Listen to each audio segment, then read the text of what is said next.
Shalom, selamat pagi Bapak Ibu serta saudara yang dikasih oleh Tuhan. Selamat memasuki hari yang baru di awal minggu ini.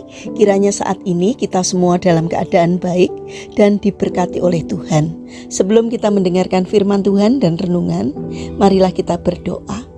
Tuhan Allah Bapa yang Maha Kasih, kami sungguh bersyukur atas kebaikan dan kemurahan-Mu, karena Engkau Tuhan yang selalu memberkati dan melindungi kami dalam beristirahat sepanjang malam, sehingga pada pagi hari ini kami semua dalam keadaan baik. Itu kami alami karena anugerah-Mu, ya Tuhan. Terima kasih untuk setiap pertolongan Tuhan.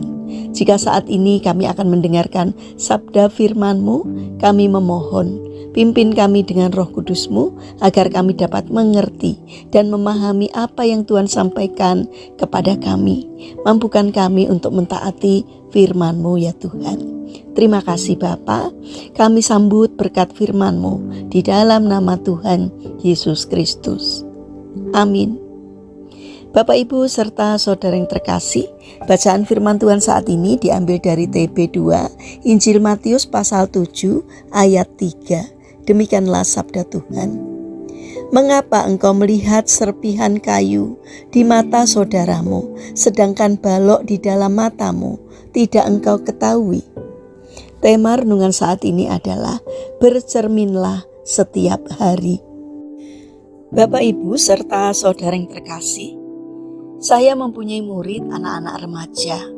Mereka mempunyai kebiasaan bercermin, terutama anak-anak perempuan. Kadang-kadang di saat belajar di dalam kelas pun, mereka mencuri-curi waktu untuk bisa bercermin. Demikian halnya dengan kita. Ketika kita hendak pergi kemanapun, hal yang paling wajar kita lakukan adalah mencari sebuah cermin. Mengapa kita membutuhkan cermin? Karena kita ingin berpenampilan menarik dan memperbaiki suatu hal yang jelek yang terdapat di wajah atau tubuh kita. Cermin adalah alat yang paling jujur untuk menampakkan diri kita yang sesungguhnya. Segala hal yang jelek seperti jerawat, kotoran mata, riasan yang berantakan, ataupun keriput di wajah kita dapat ditunjukkan oleh cermin. Jika penampilan kita berantakan, namun kita tidak memperbaikinya, banyak orang yang akan menertawakan kita, dan hal itu akan membuat kita menjadi malu.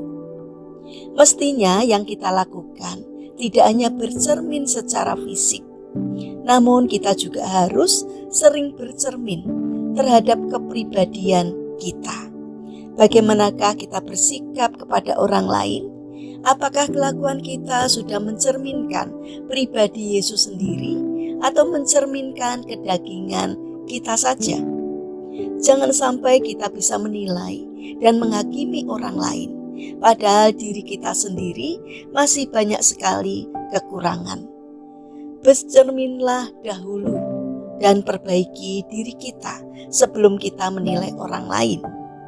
Tuhan Yesus memberikan perumpamaan yang serupa dengan hal ini, yaitu mengenai orang yang melihat selumbar yang ada di mata saudaranya, tetapi balok di matanya sendiri tidak kelihatan. Artinya, orang tersebut pandai mencari kesalahan atau kejelekan orang lain, namun kelakuan jeleknya sendiri tidak pernah ia ketahui dan ia perbaiki. Di sini Tuhan Yesus mengajarkan kepada kita untuk tidak menjadi orang yang munafik.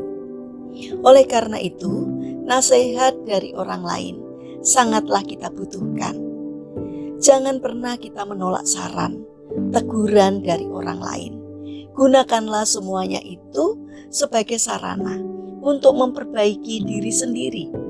Anggaplah teguran, nasihat, dan saran dari orang lain sebagai cermin, sehingga kita bisa mengetahui hal-hal apa saja yang perlu kita perbaiki. Karena siapa mengindahkan didikan menuju jalan kehidupan, tetapi siapa mengabaikan teguran tersesat. Amsal 10 ayat 17.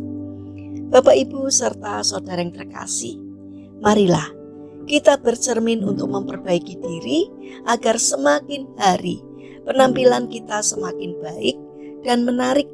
Tidak hanya secara fisik, tetapi karakter kita pun semakin mencerminkan karakter Kristus, sehingga kita dapat menjadi berkat bagi sesama. Mari kita berdoa.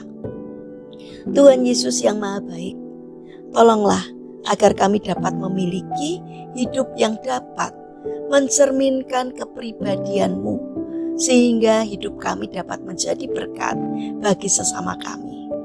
Bapa yang Maha Kasih, kami berdoa untuk bangsa dan negara kami.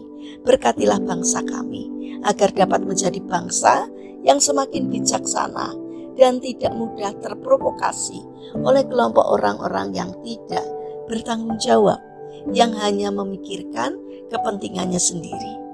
Tolonglah agar semakin banyak orang yang memiliki karakter baik di negara kami ini, sehingga bangsa kami hidupnya semakin makmur dan sejahtera karena kasih dan pertolongan Tuhan. Bapa yang Maha Baik, kami mendoakan bagi saudara-saudara kami yang mengalami musibah dan kesulitan hidup. Kiranya Tuhan memberikan kekuatan dan kesabaran. Kiranya Tuhan memberikan hati mereka untuk tetap berpengharapan dan percaya kepada pertolongan Tuhan. Kiranya Tuhan hadir untuk berbelas kasih, menolong dan memberkati mereka. Bagi mereka yang terbaring sakit, kiranya Tuhan berbelas kasih untuk menolong dan memberikan kesembuhan. Terima kasih Bapa. Kami ingin serahkan setiap rencana dan aktivitas kami hari ini kepadamu. Sertai dan berkati apapun yang kami kerjakan, sehingga dapat mendatangkan berkat dan sukacita, tidak hanya bagi diri kami, namun juga bagi sesama kami. Terima kasih Bapa. Kami serahkan seluruh doa dan permohonan kami kepada Allah yang hidup, Juru Selamat kami. Kami berdoa. Amin. Puji Tuhan Bapak Ibu serta saudara yang terkasih.